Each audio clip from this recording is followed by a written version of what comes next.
मैं एक बात बतलाना चाहता हूं आपको कि सारी दुनिया में भारत के प्रति तो धारणा ही बदल गई। भारत के प्रति लोगों की धारणा ही बदल गई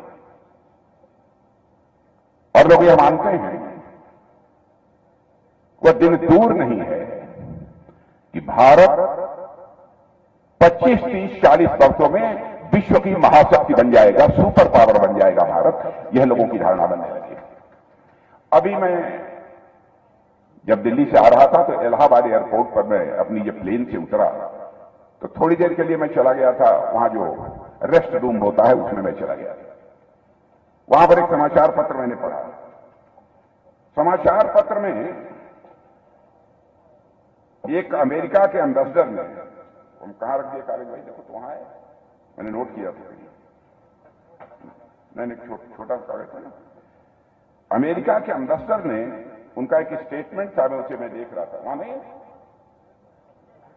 अच्छा इसमें रखा हुआ है। अमेरिका के एम्बेसडर ने, मैं दुनिया का सबसे ताकतवर देश यदि कोई माना जाता है तो अमेरिका माना जाता है। तो अमेरिका के एम्बेसडर मिस्टर एरिक गार्सेटी हैं। उन्होंने एक कार्यक्रम को संबोधित करते हुए कहीं पर यह कहा, एक कोई इंटरनेशनल फोरम था, अंतर्राष्ट्रीय मंच था, उसको संबोधित करते हुए उन्होंने कहा, अगर आप भविष्य देखना चाहते हैं, अगर आप भविष्य देखना चाहते हैं तो आप भारत हैं। आप यदि भविष्य को महसूस करना चाहते हैं तो आप भारत हैं, और यदि आप भविष्य पर काम करना चाहते हैं तो भारत आए। यह दुनिया के सबसे शक्तिशाली देश अमेरिका के राजदूत ने कहा है। ये हम लोगों के लिए कोई छोटी बात नहीं है। और भारतीय जनता पार्टी के बारे में, और मैं तो प्रेस के दोस्तों से भी कहूंगा, हमारी कोई भी बात गलत हो तो आप अखबारों में लिख दीजिएगा, कह दीजिएगा कि राजनाथ सिंह ने झूठ बोला है। शंका हो तो हमसे बात कर लीजिएगा, हम उसका समाधान देंगे। क्योंकि आज तक जो मैंने राजनीति की है, जनता की आंखों में धूल झोंक के बहनों भाइयों कभी राजनीति नहीं की है। जनता की आंखों में आग डालकर मैंने राजनीति की बराबर। यह सावधानी हमने बरता है। हम जो कहते हैं वह करते हैं। मैं यह नहीं कह रहा हूं हमारा नीचे का कार्यकर्ता कुछ बोल दिया था, किसी ने और चलते फिरते कुछ बोल दिया, उसी को भाजपा का आप स्टेटमेंट मान लें। चुनाव होता है तो घोषणा पत्र हम तैयार करते हैं, वो सोच समझ नाप तौल कर हम घोषणा पत्र तैयार करते हैं। हमारे मोदी जी ने तो इतनी सावधानी बरतते हैं कि 2014 में जब वो प्रधानमंत्री के उम्मीदवार बने थे तो राष्ट्रीय अध्यक्ष नहीं था। उस समय भी उन्होंने कहा कि राजनाथ जी देख लीजिएगा चुनावी घोषणा पत्र, कहीं कुछ ऐसा ना हो जाए हम उसमें कह दें कुछ और कर ही न पाए। और 2019 में कहा कि घोषणा कमेटी के चेयरमैन कोई बनेगा, राजनाथ सिंह ही बने, हम ही को बना दिया। 2024 में भी हम ही को बना दिया। नाप तौल घोषणा पत्र में शामिल किया जाए ताकि जो कहा जाए वो हो। अब मैं याद दिलाना चाहता हूं 1984 में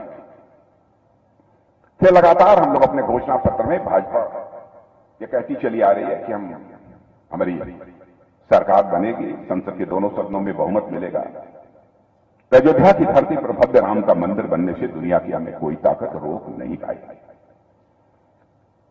बहनों भाइयों, आपने देखा कि आपने संसद के दोनों सदनों में बहुमत दे दिया, हुआ है अदालत के फैसले से, लेकिन अवसर हमको मिला है, अवसर हम लोगों को मिला है कि अयोध्या की धरती पर आज भव्य राम का मंदिर बनकर खड़ा हो गया। मर्यादा पुरुषोत्तम भगवान राम अपनी झोपड़ी से निकलकर अपने महल में स्थापित हो चुके हैं। बहने भाइयों, मुझे तो ऐसा लगता है कि भारत में अब राम राज्य आने का यह शुभ संकेत है। राम राज्य हम कहते किसे? जब लोगों के अंदर अधिकार बोध के बजाय कर्तव्य बोध यह ज्यादा पैदा हो। और आपने देखा कि सारा संकट रामायण काल में भी खड़ा हुआ था कैकेयी के कारण ही नहीं, क्योंकि उनके अंदर अधिकार बोध ज्यादा पैदा हो गया था, कर्तव्य बोध नहीं था। शेष लोगों ने तो अपने कर्तव्य का ही निर्वाह किया था। मुझे ऐसा लगता है हम लोगों ने कहा था धारा 370 समाप्त कर देंगे, चुटकी बजाकर समाप्त कर दिया। अब ट्रिपल तलाक, लोग कहते हैं साहब भाजपा वाले हिंदू मुसलमान की बात करते हैं।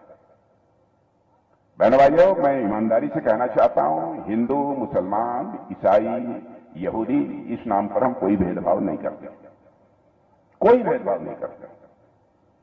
हम सबको साथ लेकर चलना चाहते हैं।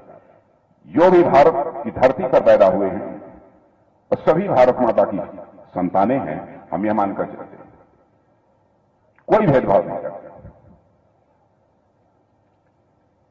और यह आरोप तब और तेजी से लगाना लोगों ने प्रारंभ किया जब हम लोगों ने कहा कि 3 तलाक की प्रथा को हम समाप्त करेंगे जो हमारी सरकार बनेगी। हमने जो बहुत पहले कहा था, ऐसा नहीं है कि किसी की आंखों में धूल झोंक कर हमने इसे समाप्त कर दिया। हमारी प्रतिज्ञा थी, हमारा वचन था। क्यों? क्योंकि हिंदू हो, ईसाई हो, मुसलमान हो, यहूदी हो, पारसी हो, किसी परिवार की मां बहन, बहनों भाई हो, हमारी मां बहन है यह मानकर भारतीय जनता पार्टी के लोग चलते हैं। नारी का सम्मान यह हमारी प्राचीन परंपरा रहा है। नारी को शक्ति स्वरूपा माना गया है हमारे यहां देश में। अब कोई किसी से शादी करके और 10 दिन के बाद 3 बार तलाक तलाक तलाक बोल दे, उसकी छुट्टी कर दे, तो दुनिया में कोई इसे भले ही बर्दाश्त कर ले, लेकिन भारतीय जनता पार्टी बर्दाश्त नहीं कर सकती। सत्ता आए अथवा जाए इसकी हमको परवाह नहीं है, लेकिन नारी शक्ति को अपने हिंदुस्तान की धरती पर हम कभी अपमानित नहीं होने देंगे। यदि मैं देखूं तो बहुत सारे ऐसे मामले हैं जिन पर की बहुत दिलेरी के साथ हमारी सरकार ने कदम लिया। अब गरीबी मध्य प्रदेश के लोगों ने अच्छी खासी देखी है, मैं जानता हूं, लेकिन मैं कह सकता हूं बड़ी संख्या में लोग मध्य प्रदेश में भी गरीबी के संकट से बाहर निकले हैं, जिसे अति गरीब कहते हैं। खाने की भी मुसीबत है। यह हालत थी मध्य प्रदेश में, क्योंकि मैं बहुत पहले से आता जा रहा हूं, हमारे रिश्ते नाते भी यहां पर है। यह हालत हो गई थी, लेकिन मैं नहीं कह रहा हूं, एक नीति आयोग है और उसके अतिरिक्त दूसरी आर्थिक संस्थाएं हैं, इन लोगों ने कहा है भारत में 25 करोड़ लोग पिछले 10 वर्षों में मोदी जी के प्रधानमंत्री बनने के बाद गरीबी की रेखा से बाहर निकल चुके हैं। बहनों भाइयों, क्या इससे हमको गौरव की अनुभूति नहीं होती? अभी बैठे बैठे मैं गिरीश जी से भी चर्चा कर रहा था, जनार्दन जी से और राजेंद्र जी से। 5-5 किलो राशन यह मुफ्त में मिल रहा है। ये 2029 तक मिलेगा, आंख बंद करके लेते रहिए, 2029 तक मिलेगा। और मध्य प्रदेश में मैं जानता हूं, मध्य प्रदेश क्या, उत्तर प्रदेश, बिहार, सभी जगह किसी किसी परिवार में 3-3, 4-4 लोग 5-5 किलो ले रहे हैं। ईमानदारी की बात है, आप लोग चुप्पी साधे हैं। ईमानदारी की बात है कि परिवार में कहीं कहीं 3-3, 4-4, 5-5 लोग ले रहे हैं। एक परिवार में 20 किलो 25 किलो भी ये मुफ्त राशन पहुंच रहा है। यह हालत हो गई। कोई यह कहे कि हम भूख से दम, हमें परिवार भूख से दम तोड़ दिया, तो मैं समझता हूं कि वह किसी भी सूरत में संभव नहीं।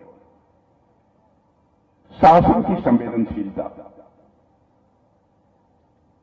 बड़े परिवारों की यदि माताएं बहनें यदि गैस सिलेंडर से खाना बनाती हैं, तो सबसे गरीब महिला को भी गैस सिलेंडर से ही खाना बनाने का अवसर मिलना चाहिए। ऐसी सोच पहली बार किसी राजनीतिक पार्टी के अंदर पैदा हुई तो भारतीय जनता पार्टी में पैदा हुई।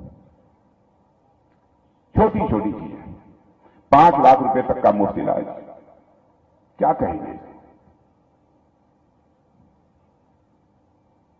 यह कोई सामान्य बातें नहीं है, बहुत सारी ऐसी चीजें हैं। सब मिला जुलाकर मुझे कहना हो तो मैं कह सकता हूं बहनों भाइयों कि हमारी मोदी जी की सरकार का ट्रैक रिकॉर्ड ये बहुत ही शानदार है, बहुत ही शानदार है ट्रैक रिकॉर्ड।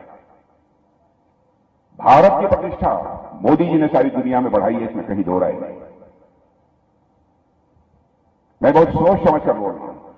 हमारे पास आंकड़े हैं, मैं सिद्ध कर सकता हूं, तो कोई टाल नहीं सकता। पता नहीं आप लोगों को बताया है लोगों ने कि नहीं बतलाया है, लेकिन पढ़े लिखे लोगों को जानकारी होगी। धन दौलत के मामले में, इकोनॉमी की साइज, अर्थव्यवस्था के आकार के मामले में हमारा भारत पहले दुनिया के देशों में 11वें स्थान पर खड़ा था,